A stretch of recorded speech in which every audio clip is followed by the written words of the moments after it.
নমস্কার বন্ধুরা, শুভ সকাল। দীপার ঘর সংসার ব্লগের আরেকটি ব্লগে আপনাদেরকে অনেক অনেক স্বাগত। আপনারা সবাই কেমন আছেন? আশা করছি আপনারা সবাই ভালো আছেন। আর আমিও আপনাদের আশীর্বাদ ও ভালোবাসায় খুব ভালোই আছি। এখন বাজছে সকাল 9টা। এখন থেকে আপনাদেরকে সাথে নিয়ে আমি আমার ব্লগটি শুরু করছি। সকালে কাজ শেষ করে তারপর স্নান করে ভগবানের সেবা দিয়ে আমি চলে এসেছি আপনাদের সাথে গল্প করতে। প্রতিদিন সকালে আরাতের বাবা দেরি করে ঘুম থেকে ওঠে, তাই আর স্নানের আগে বিছানা গোছানো হয় না।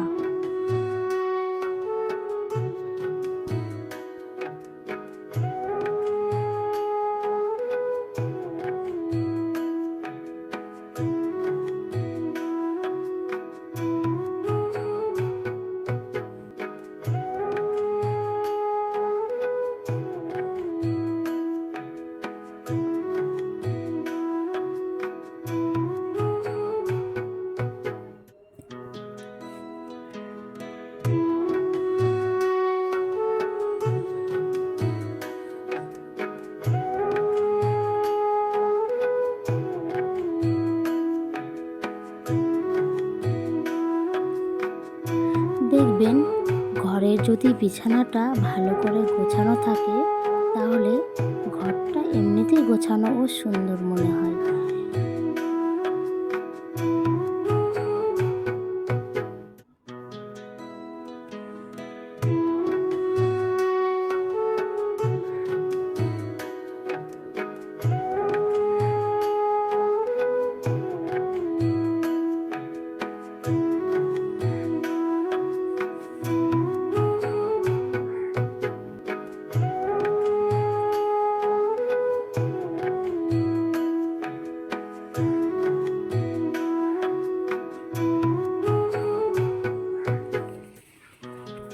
ঘরের জানালা দরজা প্রায় বন্ধই রাখি, তবুও কী করে এত ধুলোবালি ঘরে ঢুকে যায়। প্রতিদিন এগুলোকে পরিষ্কার করতে হয়।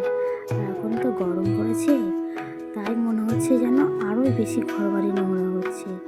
এই শুষ্ক বাতাস দিবে, বাতাসের সঙ্গে সঙ্গে কত ধুলোবালি ঘরে ঢুকে ঘরটা পুরো নোংরা হয়ে যায়। 4বার 5বার ঝাড় দিলেও সেই একই রকম নোংরা বেরোয় ঘর থেকে।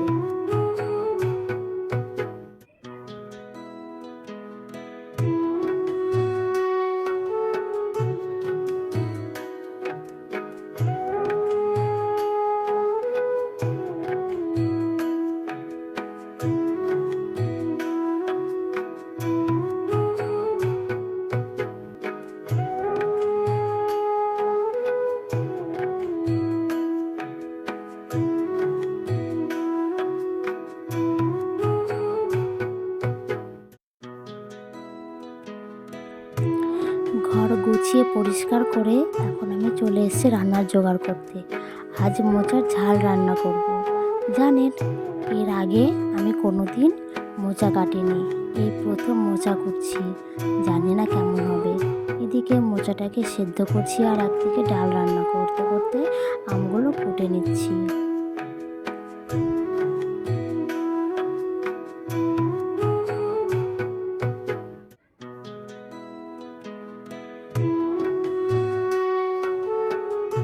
ডালটা নামিয়ে দিয়েছি, এখন আমি চাটনি রান্না করে নিলাম।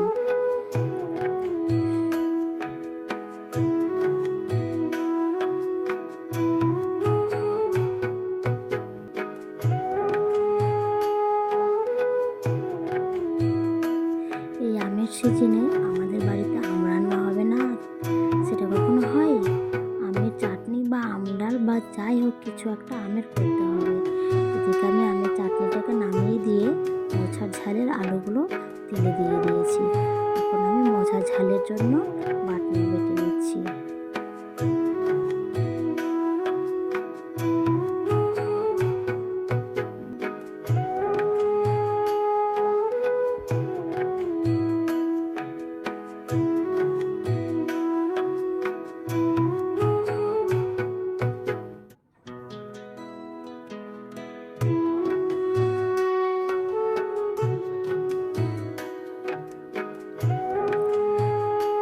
এদিকে আমার রান্না প্রায় শেষের দিকে।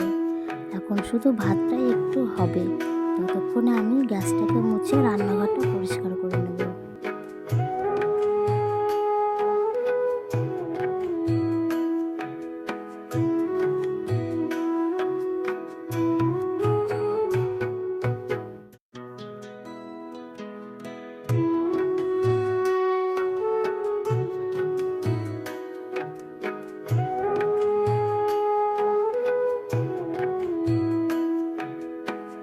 ভাতটা আমার রান্না করা হয়ে গেছে। ভাতের মার ঝরাতে বসিয়ে দুধটা এবার গরম করে নেব।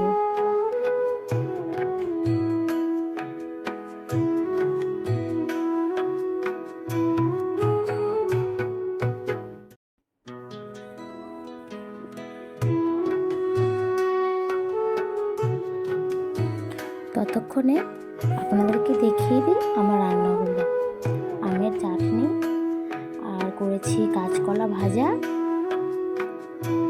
আর বড়ি ভাঙা দিয়ে মোচার ঝাল আর টমেটো দিয়ে মুসুরের ডাল নিরামিষ করে।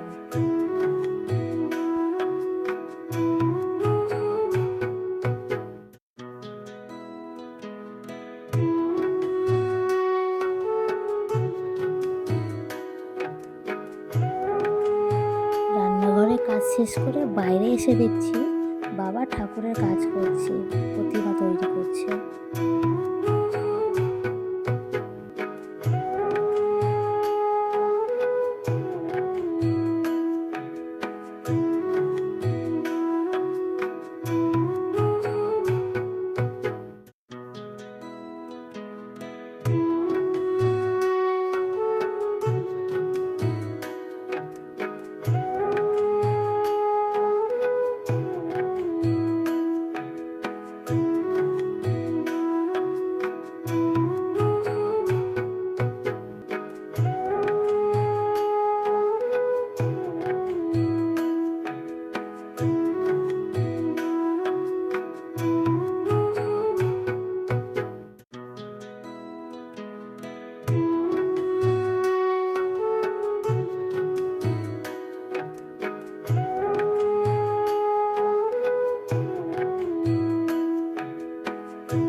সকাল থেকে বাসন মেজে মেজে আর গোছানো হয়নি, তাই ভেবেছিলাম দুপুরে যখন বাসনগুলো মাজবো তখন তারপরে একেবারে বাসনগুলোকে গুছিয়ে রাখবো।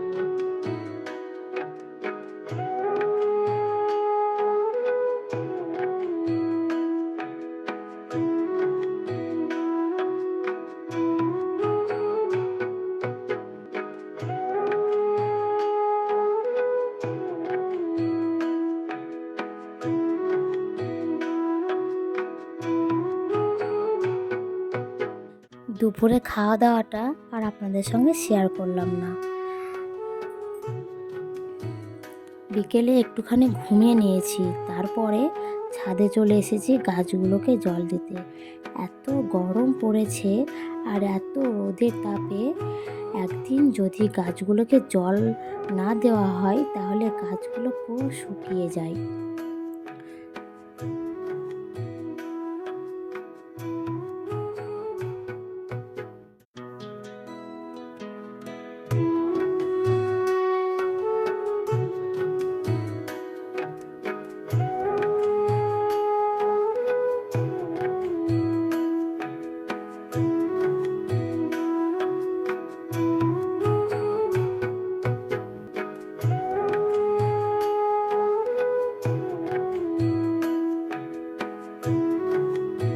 এদিকে আমি গাছে জল দিচ্ছি দেখে আমার সোনামণিও চলে এসছে গাছে জল দিতে। আমাকে একটু কোনো গাছে জল দিতে দিচ্ছে না, ও নিজে একলা একলাই গাছে জল দিচ্ছে। বিকেলবেলায় ছাদে কত সুন্দর হাওয়া বইছে। এত গরমে সন্ধ্যার আগে এই হাওয়াটুকু মানুষকে একটু তৃপ্তি দেয়।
আজকের মতো ব্লগটি এখানে শেষ করলাম। ভিডিওটি যদি ভালো লাগে তাহলে অবশ্যই একটা লাইক কমেন্টস করে চ্যানেলটিকে সাবস্ক্রাইব করে দিবেন আর আমার পাশে থেকে আমাকে সাপোর্ট করবেন।